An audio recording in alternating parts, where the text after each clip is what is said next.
I'll ask Honey if he wants to go. That's cool. Roselle's marketing this month is a full-on rodeo theme. I see. I've been catching it. You stepped her game up quite a bit. Is she seeing numbers? She is.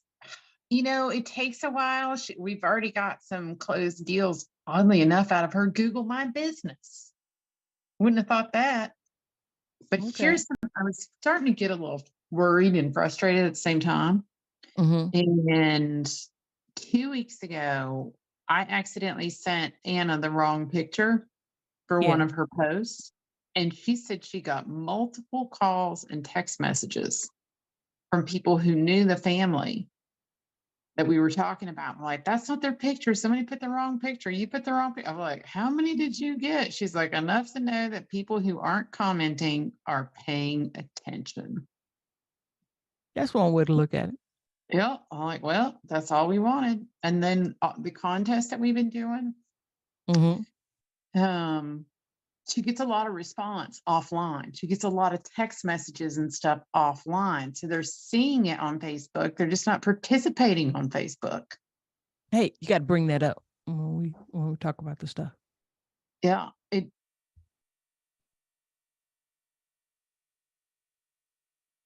You ready? Okay. Give me a sec.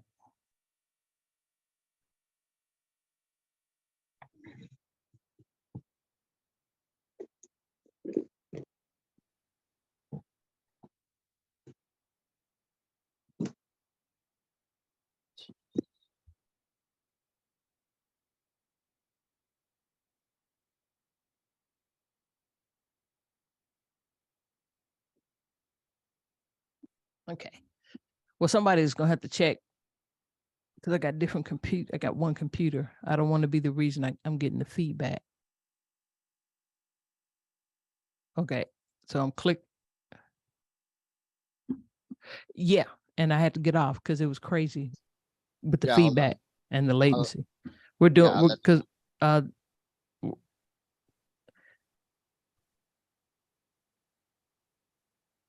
okay. So we're live. Okay.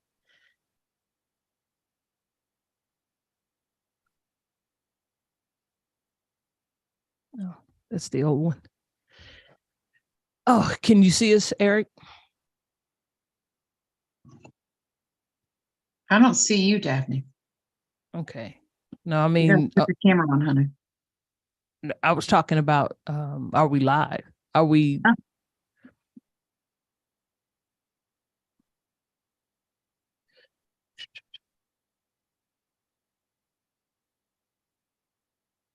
Oh, my apologies, Miss Daphne. I'm on mute. Yeah, we can see you. Okay. So you see us through YouTube. We're live now. Yes. Okay.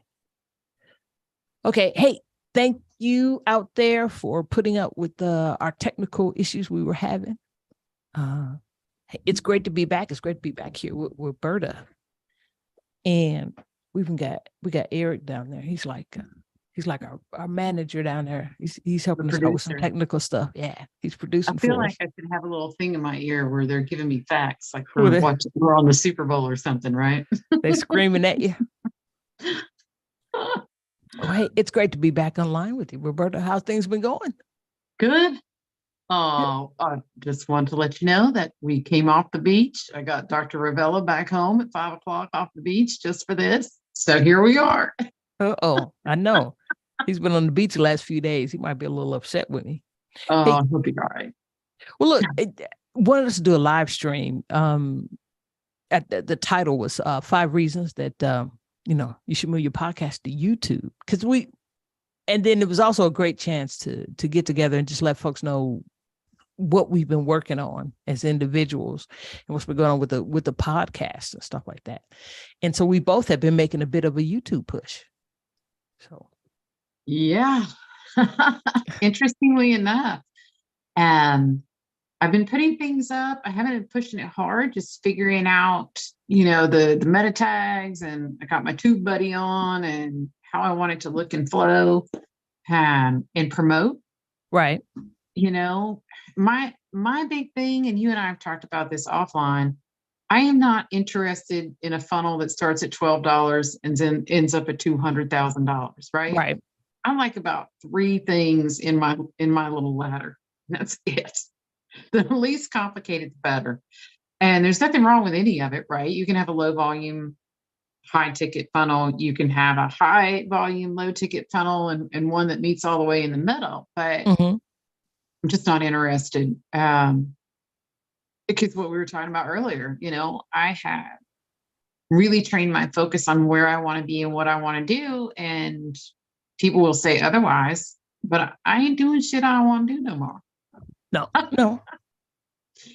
So no, it doesn't mean it's not work or you don't have to learn something. I mean, the YouTube is definitely a learning curve for both of us, but at a minimum, it's been interesting and something I feel like I can sustain.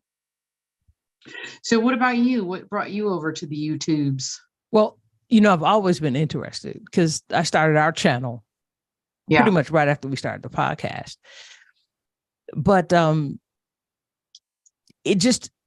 I really am focused on increasing the size of my digital footprint. And YouTube allows you to do that on some different levels. Because, one, SEO. Right. YouTube is the second biggest search engine in the world right now, right behind Google. Right. And then its own algorithm really promotes video more than anything else. And regardless of the size of the channel, it promotes video. And you don't get that with with your standard audio podcast.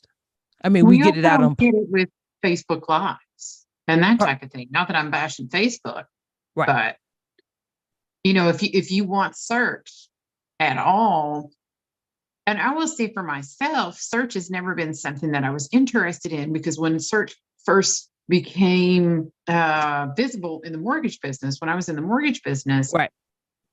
Search was 400 leads a day, a half of which would close. Okay. So it was worth it. So the work was worth it. Well, no, it wasn't worth it. It was a deluge of all kind of crap, I'm not talking about, I don't care how many leads you get. I care how many I close. Right. And the work I have to do to go from lead to close. Right. And back in the day, now, Daphne, we're talking like 2010, 2011, you were climbing a hill to get one deal. Mm-hmm. Right? You were climbing Mount Everest to get one deal closed. It's certainly come a long way since then. Okay, I got you. And with the full knowledge of what long tail keyword search can do for you, and just the organicness, digging around, I have been completely shocked what keywords are not competed for. Okay. And nobody wants to dig under the surface. They all want to bid big money for keywords like, house for sale in Houston. Well, that cost $1 million, right? Right. And Zillow bought it 10 years ago. But I'm surprised at how many people aren't even participating in house for sale in Montgomery County outside of Houston, Texas. House for sale outside of Houston, Texas. House for sale in suburbs. What's the best suburb to buy a home in Houston, Texas? No competitors. It's a free-for-all. Okay. Right. And because that leads into the other reason. The second is that YouTube gives you great analytics. When you go into the YouTube studio, they've got some great measurements that are far more exact, because the analytics, pardon me, the analytics that you would get from your hosting service, they vary. Podbean doesn't give the same thing as Buzzsprout, and then Lisbon has their own set of analytics and stuff like that. And so that just, again, that feeds into the original purpose of increasing the digital footprint. You've got the video, and you really see how long folks are watching. Again, the keywords they're keying on, the engagement, which is like the third reason, the engagement with your audience. Yeah. Because I just got off a live before we got started, and there was a lot of give and take. You had about 300 folks in that live, and the chat was just going. And that was on YouTube? Yeah. What were y'all talking about? It was a reaction to some crazy stuff that's happening on YouTube. There's a big creator, medium-sized creator. He's going to federal prison. He was selling basically he's selling jailbroke set-top boxes. Okay. The set-top boxes, okay. Like cable boxes? Yeah. Okay. And you can sell jailbroke ones. They've been doing it for decades. 100 million years. Yeah, because I remember back in college, I had one allegedly. I never had one of those. Where they're just wide open and you're getting pay-per-view and all that other stuff, right? Well, apparently, guy's name is Omni the Hellcat, and he had turned it into quite the business. Well, he's up on federal charges. So they said the guy made at least 30 million that they know about. Do you think they waited till he hit 30 million to pull the trigger? I think, yeah. Because I think the folks that do sell the services, the Comcast and the directs, they probably got a little tired of it. I mean, okay.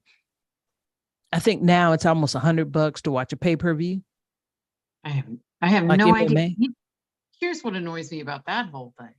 I can see it on regular TV with commercials, but I have to pay $15, $20 to see it on pay-per-view.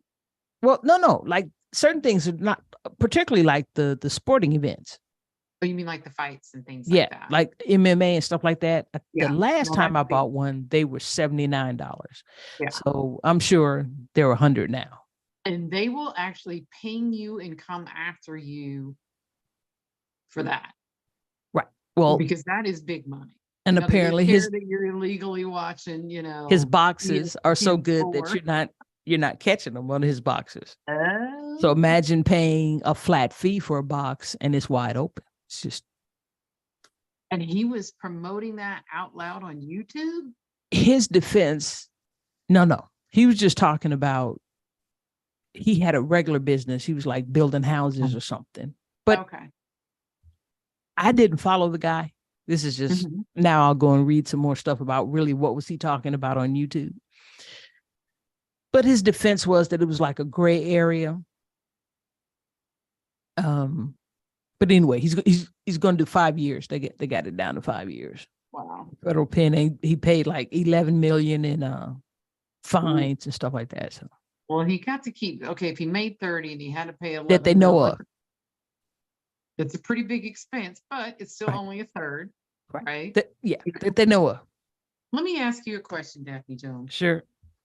Would you trade 5 years of your life in a really bad place for $18 million? Well, he's going to minimum security Fed pen. So still ain't pretty.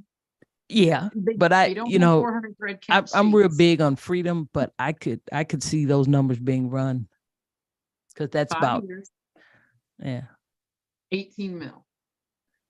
So that's that's a little over 3 million a year.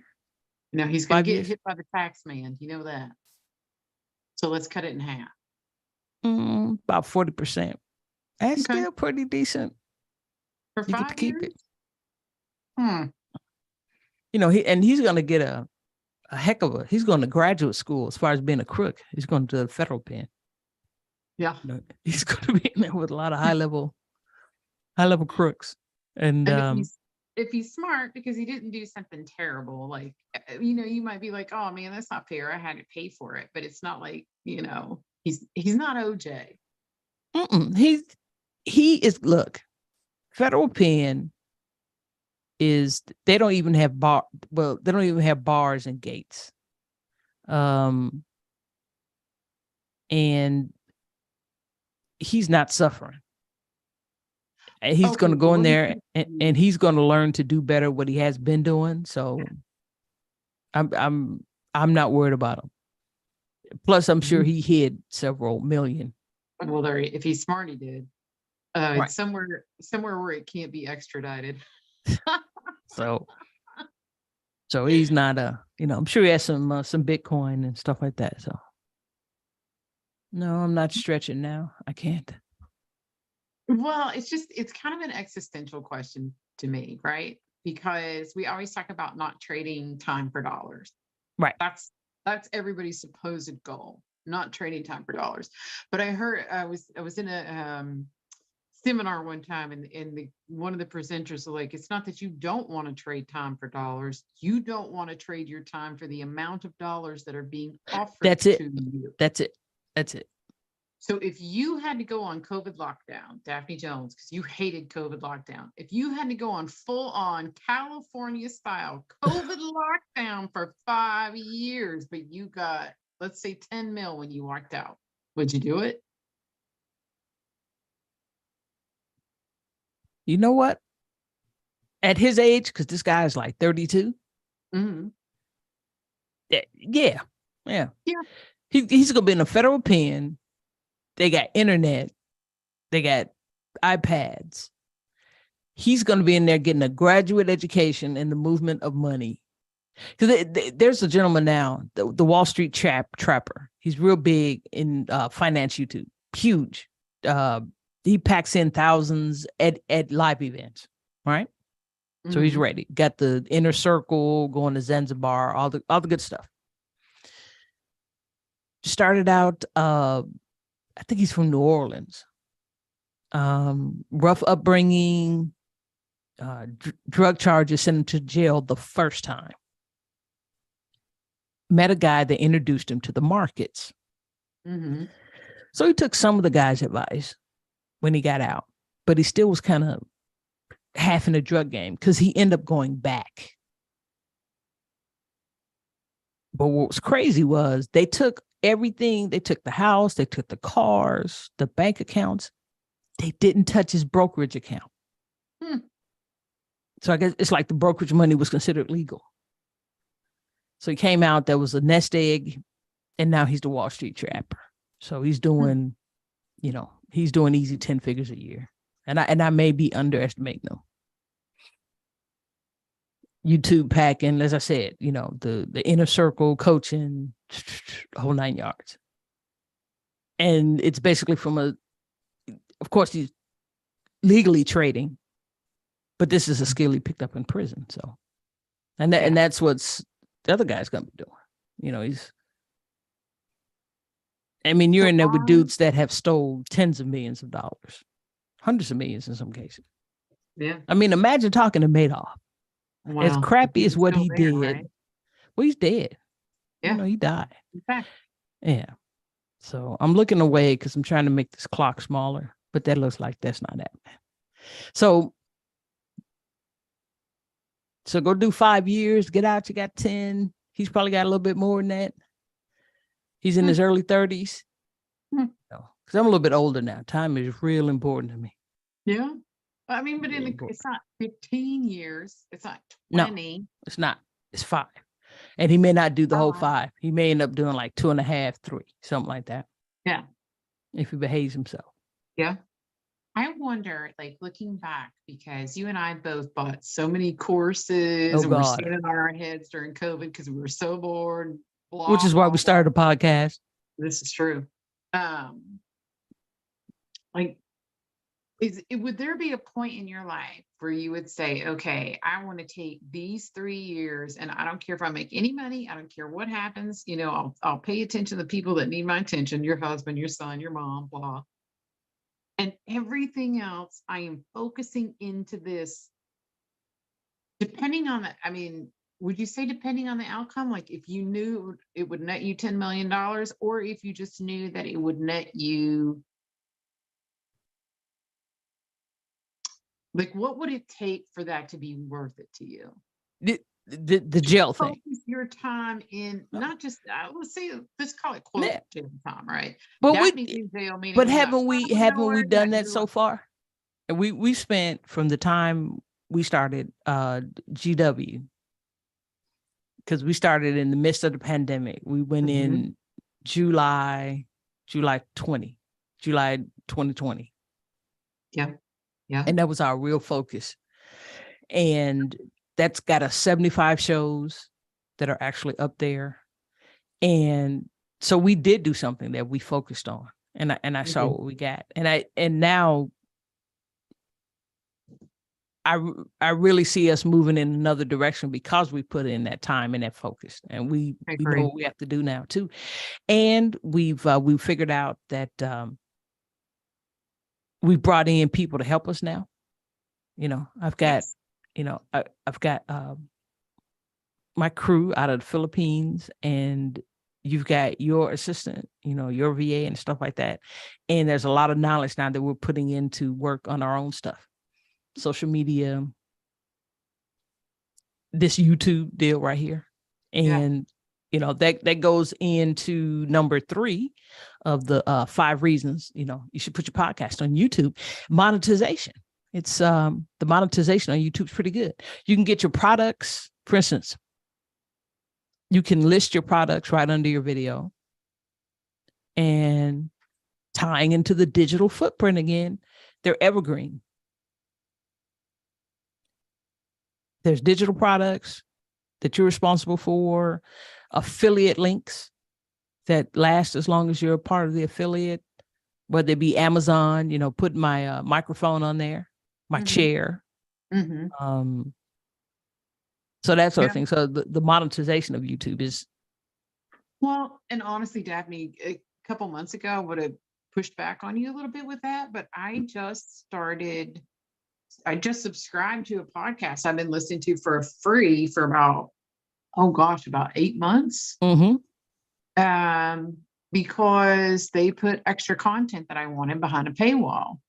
Right. Now they're on YouTube now. I think everybody's doing podcast video now. Like, once again, Rogan broke the mold, right? People really want to see you on video now, which is fine because you can do both. It's pretty easy to do both. But if you're offering, and this is basic marketing, right? Basic marketing. Right. If you're offering me something I can't live without, I'm going to pay for it. Right. Something I want to see. I'm interested because, again, those things we talked about, you can do digital products, you can affiliate market much easier. And it goes into, it was my last reason, number 5. So I'll jump to it. You become the expert. You built the relationship because I actually like coming to check you out. I'm laughing, I'm talking, we're interacting. You're calling my name out when I do a chat. When I do a super chat, again, more monetization, more support. I'm able to create a paid community within YouTube, not just going to Patreon, but you can stay on YouTube. You can join the community and you get to see more things that I can put up, and I can have a monthly subscription on that. Not to mention, as I said, the super chats, you're Cash Apping me, you're Venmoing me, or you're paying actually within the app itself with the super chat. So the monetization part, and it's immediate. It's like, okay, I'm sitting here, I'm feeling pretty good. I can just join, the join button is there. So again, something else you can do with the monetization. So another reason to get your podcast on YouTube. And it's kind of, particularly with us, it's a no-brainer because we were on video anyway. That was part of it. I mean, if you're doing your pod on Zoom or StreamYard, which I don't know who is doing it on anything else, right? I mean, is anybody just recording audio? I don't think so. It's already there. Oh, you'd be surprised. I went to a great meetup last night. Shout out Pod Houston. Oh, hi, Ozil. Yeah, and it was quite a few there who hadn't done video yet, who hadn't made the push. They were pure audio only podcast, and many of them were recording, but they were still recording in studios, with their buddies. They had set up their rooms and so forth, and they're recording with their buddies. So, because one of the reasons that we had to go video was because we're not in the same town. Right. You know what? I did just do a radio show. About 3 weeks ago, this lady had invited me to a radio show, and it was fully produced by the radio station. It's a digital radio station. They're hooked up with iHeartRadio. Okay. And it's local. It's local to Tampa, actually. And they want you to be on it. So it's pretty inexpensive to get on it. And they produce the whole thing. Right. I know a guy that did that here in Houston. And then he also had he actually had a physical magazine too. He passed on. We lost him. But he of course I met him through Tony. Shout out Tony Harris Taylor. DHT. So, yeah.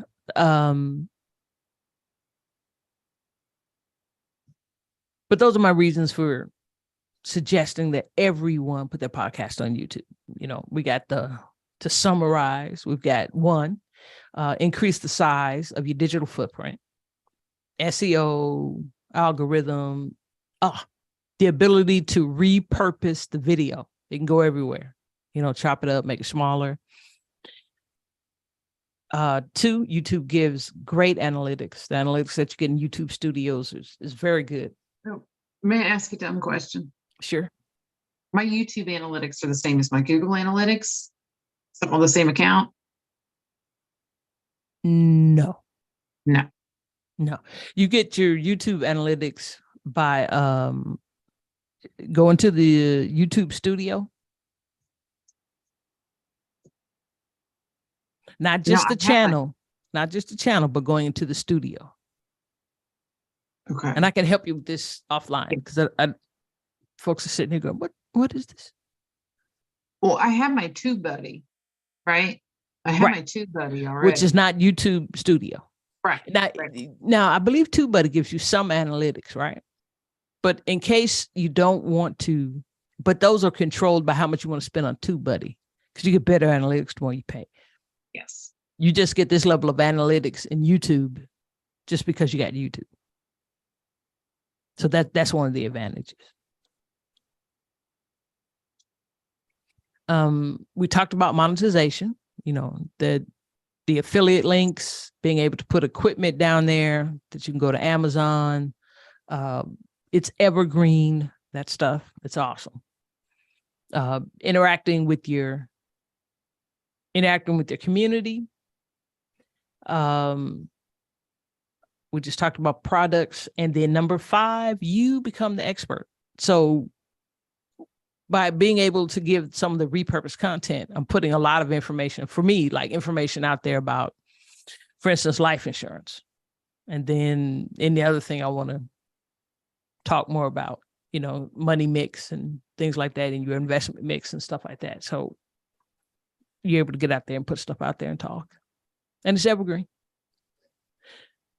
Because you're putting sales stuff out. I'm seeing you on Instagram. Yes. And you're Roberta Ravella on Instagram, right? Yes. Right. I might be Roberta Gill Ravella, but yeah. I mean, you'll see me. Right. And who's your channel? On YouTube, it's at Realtor Marketing That Works. Okay. I'm going to put you on my channel list. See, stuff like that. But and you put me on yours. Going back to that easy SEO, like stupid. Mm-hmm. How does nobody have Realtor Marketing That Works?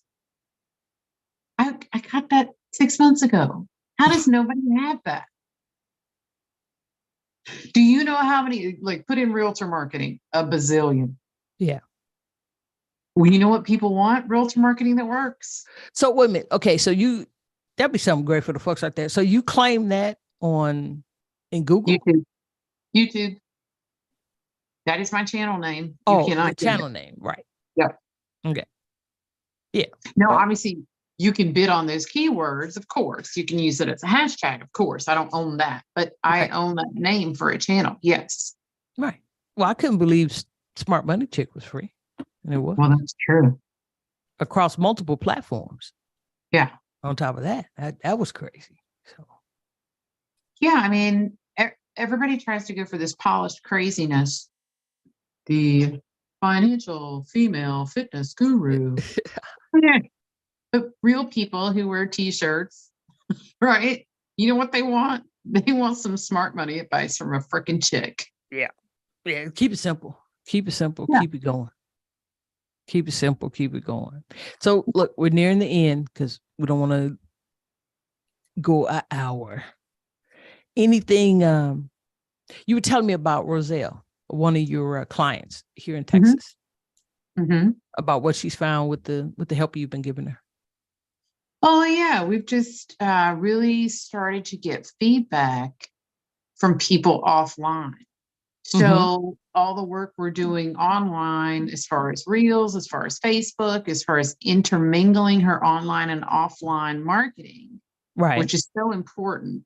People think you do one or the other. You don't. They should, and you don't do both over here. You do both in conjunction. There should be gears in your engine.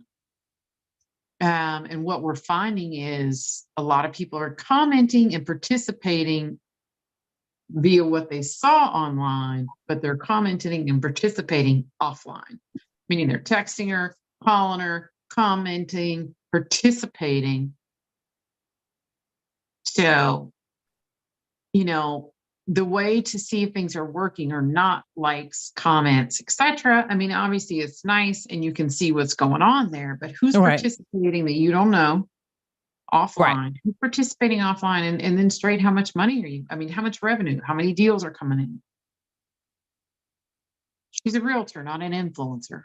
She's looking for deals, not to be famous. It's all right if you want to be a realtor influencer, but if you want deals, close business from your database and their friends and family, it's a great way to go about getting it. All right. Well, she's does she have any interest in starting a channel? No. I know. It would be great. Oh, she'd be crazy. As a matter of fact, you know what? I'm going to dig up her episode and take a look at it. Yeah, her episode is great because she has so much insight on how to get into real estate investing without buying a big investment property. The different channels of real estate investing. Oh, yeah, especially now, because picking up from just what I've been looking at to get back involved. If you've inherited a property, it's cool. But what you're paying for properties now, pre-existing, it doesn't make any sense unless you're getting them you're getting them for taxes or something. Yeah. The you really don't watch at the moment. Yeah. So the whole wholesaling thing isn't what it's cracked up to be. Not at all. Not at all. So anything else before we get? Hey, let folks know where they can find you, Roberta. Well, RobertaRavella.com, RobertaRavella, and on my YouTube channel, which is at Realtor Marketing That Works. Right, because you're down for the realtors. What about loan officers? You help those guys out? Absolutely. They kind of go like peas and carrots. Hey, so do you have any, are you looking, you got any programs happening right now or soon to be? I do. I actually have a 3-part series coming out either next week or the week after. So be on the lookout on my Facebook or on the YouTube channel. I have a 3-part series coming out on how to use digital marketing to leverage your database for more referrals. Hey, awesome. Awesome. I've got a webinar coming out in a few weeks. We're going to be talking life insurance. I think I'm going to title it Life Insurance is Not an Investment. I've been seeing so much stuff and I'm working on a video now. Actually, a couple of insurers have come out with emails and guidance for their agents about that. Because there's so much with the infinity banking and so many other things about life insurance that, hey, it's really not for that. Well, we won't go into what it is, but that is really not for that so much. So, but I will say this: if you have recently purchased a home or recently changed your living situation for familial reasons, you need to look at your life insurance and what your backing is. You have a mortgage, you need a life insurance policy. Sure you do. Sure you do. You know, What it is to talk about what life insurance is and what it isn't and why you need it. So that all right. But we are not giving it's not an financial investment. advice. We are Nope, not. we are financial not. planners. We're not. We're recovering. I'm a recovering life insurance agent. And my girl is you want to be recovering or you're a retired mortgage banker? Which one I think is it? I'm a retired mortgage banker. There you go. Living out in Florida, living the life. But hey, we're going to get out of here because we've hit 30 minutes. All right, lady. Okay. I'll see you later. Bye-bye Bye-bye. now.